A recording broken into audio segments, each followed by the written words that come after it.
नमस्कार दोस्तों, हम लोग फिजिक्स क्लास में पार्ट 6 सब्जेक्ट को देखते हैं, पार्ट 7। और आप सभी जानते हैं कि Dream Classes by Ravi sir के नाम से जो यूट्यूब चैनल है, और उसको सब्सक्राइब करने की कोशिश कीजिए और कराइए, ताकि जब तक सब्सक्राइब ज़्यादा नहीं होगा तो कुछ समस्याएं हैं जो लाइव आने की समस्या सबसे बड़ी है।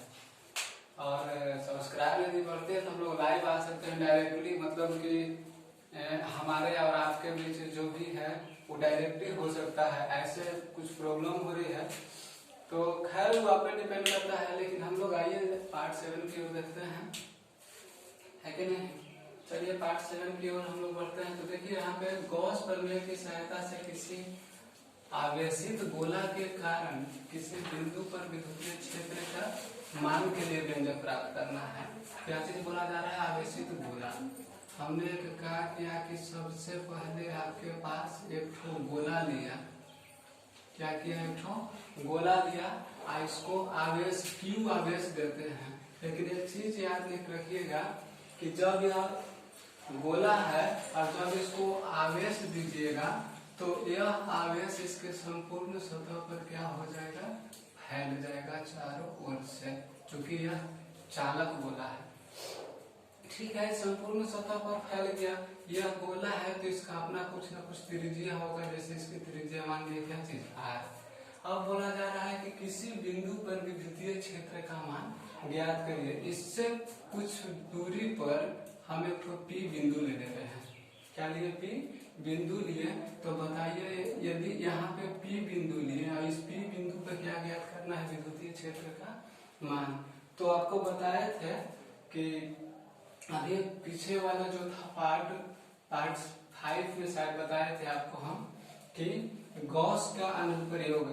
तो गॉस का अनुप्रयोग किया जाता है कहाँ पे? तो विद्युतीय क्षेत्र का मान ज्ञात करने के लिए। उसके लिए एक काल्पनिक बंद पृष्ठ की कल्पना किया जाता है, जिसे हम लोग गॉसीय पृष्ठ या गॉसियन सतह कहते हैं। तो इस बिंदु पर विद्युतीय क्षेत्र का मान ज्ञात करना है तो क्या कल्पना करना पड़ेगा? गॉसीय पृष्ठ का। तो हम लोग आइए एक क्या कर लेते हैं, गॉसीय पृष्ठ की कल्पना कर लेते हैं, है कि नहीं। एक गॉसीय पृष्ठ का हम लोग क्या कर लिए? कल्पना कर लिए। एक गोल टाइप का बंद पृष्ठ है जिसे हम गॉसीय पृष्ठ कहते हैं। अब बताइए, जब ये भी तो एक प्रकार का गोला बना, इसकी त्रिज्या क्या होगा? इसकी त्रिज्या कैपिटल R लिख लिए, है कि नहीं। क्या कर लिए? कैपिटल R लिख लिए।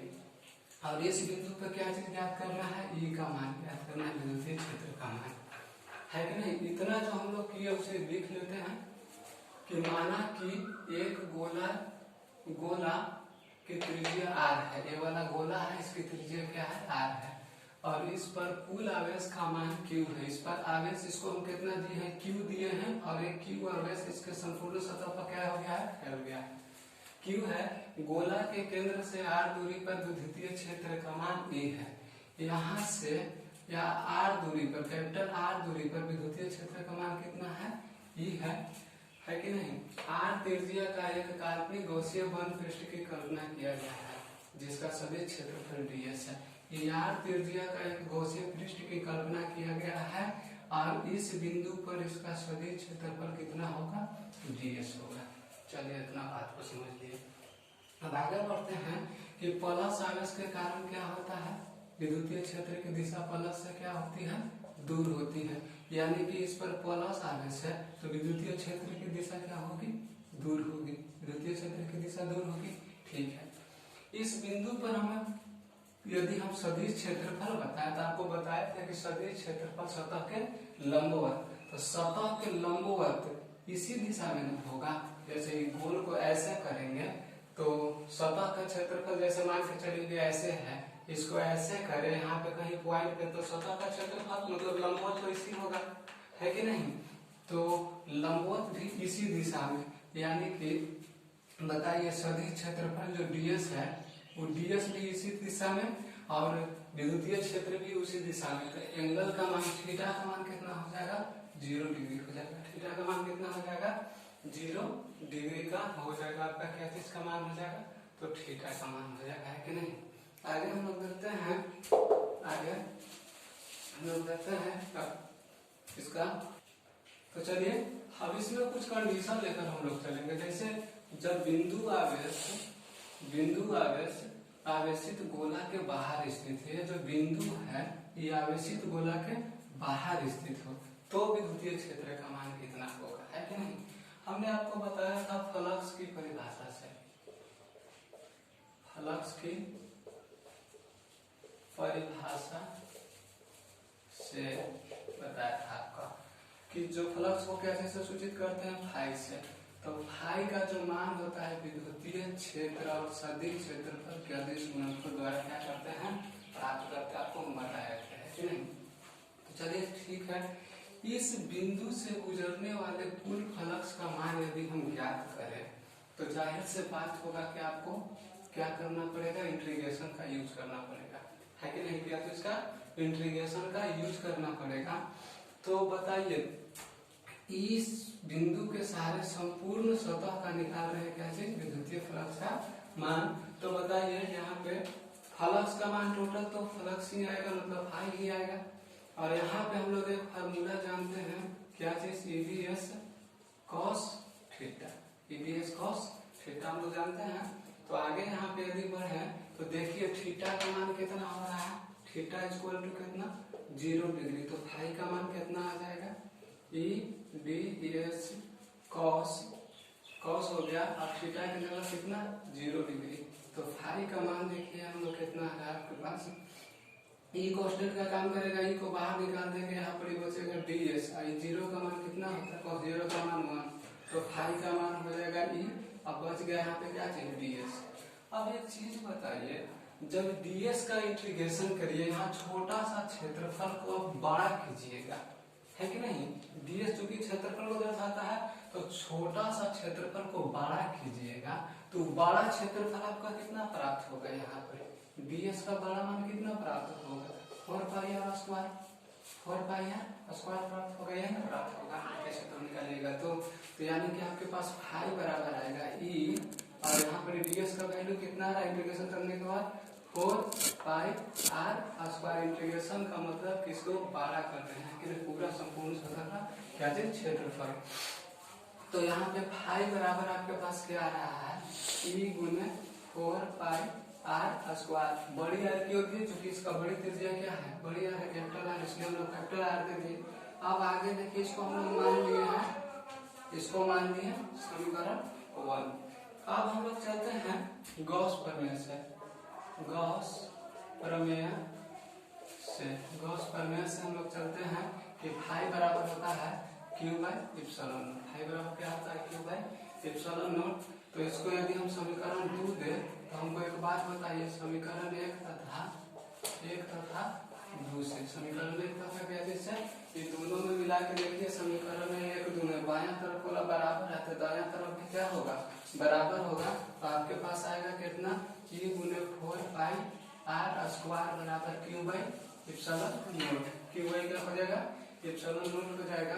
तो ई बराबर बताइए क्या आएगा, ई बराबर क्यू बाई इप्सिलॉन नॉट गुने 4 पाई आर स्क्वायर, इतना आएगा आपके पास।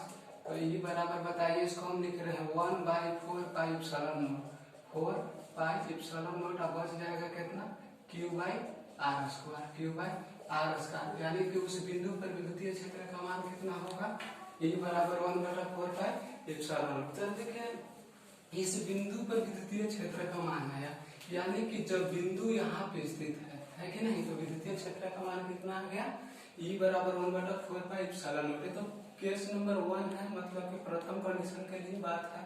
यदि दूसरा वाक्य है कि ये बिंदु आवेश इस सतह पर आ जाए, क्या चीज पर आ जाए, सतह पर आ जाए, सपोर्टेड, जब इस सतह पर आ जाए, ये काम कर लीजिए आप लोग, इतना का पहले स्क्रीनशॉट ले लीजिए, उसके बाद हम आगे बताते हैं। देखिए दूसरा केस लेते हैं हम लोग, केस 2। जब बिंदु आवेशित गोला के सतह पर हो, आवेशित गोला के सतह पर हो।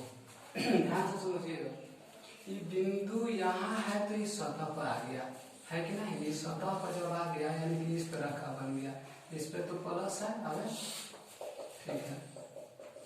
तो बताइए जब यहाँ पे है तो जब वो बिंदु इस पॉइंट पे आ गया, इधर से कितना है, ये वाला आर है, मतलब ये जो बड़ा आर था वो कितना हो गया, इतना हो गया। तो क्या ये छोटी आर कैपिटल आर के इक्वल होगा इस कंडीशन में? तो जरूर होगा। तो चूंकि यह बिंदु जो है यहाँ पे सतह पे आ गया, तो दोनों आर का मान आपस में क्या हो जाएगा, सेम हो जाएगा। तो यानी कि छोटी आर का मान किसके, आर के बराबर हो जाएगा।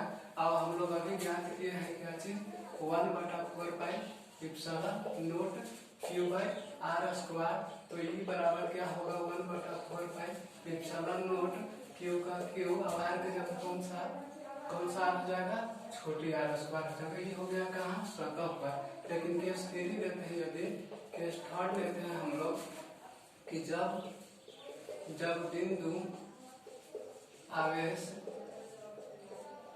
बिंदु आवेशित गोला के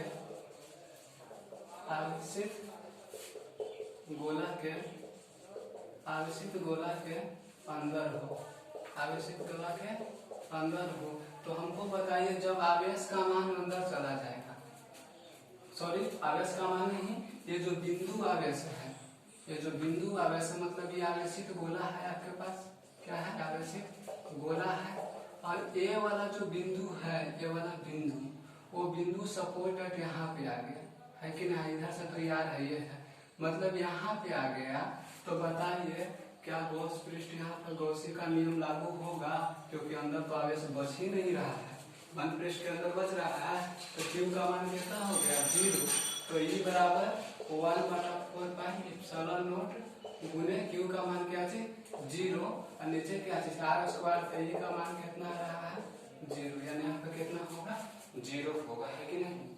यदि इसमें किसी को परेशानी इंटीग्रेशन वगैरह में हुए हैं तो थोड़ा सा हम आगे हिंट्स के तौर पर बता देते हैं आपको हम यह बताए हैं कि जब इसको प्रूव करना हो तो एक काम आप कर लीजिएगा कि सबसे पहले आप चल लीजिएगा, सबसे पहले एक काम कर लीजिए, इतना का आप स्क्रीनशॉट लीजिए, उसके बाद बताते हैं। चलिए इसी को देख लीजिए, दूसरी मेथड से हम कर दे रहे हैं थोड़ा सा। हम लोग जानते हैं कि फ्लक्स की परिभाषा से जानते हैं कि फाई बराबर क्या होता है, ईडीएस cos थीटा। हम लोग जानते हैं ना, ईडीएस cos थीटा होता है। थीटा का मान कितना है, 0 डिग्री, तो फाई का मान आपके पास आएगा ईडीएस cos थीटा के जगह 0, यानी कि फाई का मान आएगा ईडीएस, है कि नहीं। अब बताइए डीएस का वैल्यू कितना के बराबर, सभी क्षेत्रफल है तो 4 पाई आर स्क्वायर के बराबर, तो फाई का मान होगा ये गुना 4 पाई आर स्क्वायर। इसको समीकरण 1 मान लीजिएगा। उसके बाद गॉस प्रमेय से चल लीजिएगा, गॉस प्रमेय से क्या चीज फाई बराबर होता है क्यू बाई एप्सिलॉन नॉट, समीकरण 2। उसके बाद आपको चलना है समीकरण 1 तथा 2 से, है कि नहीं। अब देखिए बायां पक्ष बराबर तो दायां पक्ष भी बराबर, तो ये गुना क्या होगा, 4 पाई आर स्क्वायर, इधर क्या है क्यू बाई एप्सिलॉन नॉट, तो ये वाला उधर बटा में हो जाएगा, तो क्यू बटा क्या होगा 4 पाई एप्सिलॉन नॉट, और क्या हो जाएगा क्यू बाई आर स्क्वायर। इस तरह से भी आप क्या कर सकते हैं, प्रूव कर सकते हैं इसको, या व्यंजक प्राप्त कर सकते हैं, है कि नहीं। तो ये वाला यदि करना चाहिए तो इसे भी कर दीजिए, है कि नहीं। चलिए देखें यहाँ पे नेक्स्ट हम अब उससे संबंधित क्वेश्चन को लाए कि एक त्रिज्या की एक आवेशित गोला पर कुल आवेश Q है, इसके केंद्र से 4 सेंटीमीटर की दूरी पर स्थित किसी बिंदु पर विद्युतीय क्षेत्र का मान ज्ञात करना है। चलिए ठीक है, एक आवेशित गोला बोला गया है आपके पास, जिस पर कितना आवेश है, Q आवेश है, ठीक है, और केंद्र से 4 सेंटीमीटर की दूरी पर स्थित विद्युतीय क्षेत्र का मान आपको क्या करना है, ज्ञात करना है। त्रिज्या कितना है, x त्रिज्या है, त्रिज्या आपका कितना है, x है, और बोला गया है क्या चीज कि 4 सेंटीमीटर की दूरी पर, 4 सेंटीमीटर की दूरी पर, मान लीजिए इससे कुछ दूरी पर इधर एक बिंदु है कि नहीं, और जब यहाँ पे कोई बिंदु है तो 4 सेंटीमीटर की दूरी यहाँ पे ले रहे हैं, यदि हम कितना ले रहे हैं, 4 सेंटीमीटर की दूरी ले रहे हैं यदि, चलिए तो यहाँ पे 4 सेंटीमीटर नहीं है, आप लोग थोड़ा सा सॉरी, यहाँ पे y है आपका, कितना है y दूरी है, यानी कि जो बाहर जो बिंदु रखा गया है, ये जो बाहर जो है बिंदु और उसके चारों ओर काल्पनिक गोलीय पृष्ठ की कल्पना करेंगे तो ये बिंदु केंद्र से कितना दूरी पर y दूरी पर होगा, कितना दूरी पर होगा y दूरी पर। तो अभी हम लोग फॉर्मूला पढ़े ये बराबर कि 1/4πε0 और क्यू बाई क्या चीज r स्क्वायर। तो यहाँ पर देखिए r का मान कितना के बराबर है, r है किसके y के बराबर, तो ये का मान कितना होगा 1/4πε0 गुने क्यू बाई क्या हो जाएगा y स्क्वायर हो जाएगा। ये क्या हो जाएगा विद्युतीय क्षेत्र का मान होगा, और यहाँ पे 4 नहीं था y था। चलिए आगे देखते हैं प्रश्न। तो एक आवेशित गोला की त्रिज्या 3 सेंटीमीटर है और इस गोला पर 18 माइक्रो कूलम का आवेश हो, तो गोला के केंद्र से 2 सेंटीमीटर की दूरी तथा 9 सेंटीमीटर की दूरी पर विद्युतीय क्षेत्र का मान ज्ञात करें। चलिए देखिए ध्यान से, सबसे पहला बात तो यहाँ बोला गया कि एक आवेशित गोला है। चलिए ठीक है, आवेशित गोला है, तो इस आवेशित गोला को हम ले दिए। अब बोला जा रहा है कि इसकी त्रिज्या कितना है, तो 3 सेंटीमीटर। त्रिज्या कितना है 3 सेंटीमीटर है, और इस पर आवेश कितना है 18 माइक्रो कूलम का आवेश भी कितना माइक्रो कूलम का है 18 माइक्रो कूलम। तो पहला कंडीशन बोल रहा है कि 2 सेंटीमीटर की दूरी पर, अच्छा ये जब यहाँ से यहाँ ये 3 सेंटीमीटर है, तो ये जाहिर सा बात है कि 2 सेंटीमीटर इसके अंदर ही जाएगा, है कि नहीं। तो ये हो गया 2 सेंटीमीटर। चलिए यानी इस बिंदु पर क्या चीज का मान ज्ञात करना है, विद्युतीय क्षेत्र का मान। हम जो यहाँ P मानते हैं तो P